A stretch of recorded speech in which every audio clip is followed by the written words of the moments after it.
In this video, I will be showing you how to make collage in Canva. Let's get started. I'll start with a blank design and navigate to the search bar in the Templates tab on the left. I'm typing in collage to bring up all the different template options available. I'll scroll through the results and select this clean beige grid layout for my first page. Now I'll click Add Page at the bottom to explore a few more styles.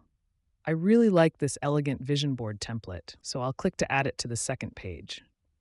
Let's add another page and try out this cozy autumn mood board. I'll hit Add Page again and select this minimalist interior design collage with the brown background. There are also more modern options, like this minimalist design with overlapping geometric shapes. I'll add another page and choose this aesthetic organic collage with a beautiful ripped paper effect. Finally, I'll add this black and white travel journal template. I can easily click on any individual photo to rotate it or move it around until it looks just right. Creating a collage is that simple. Now you're ready to start designing your own.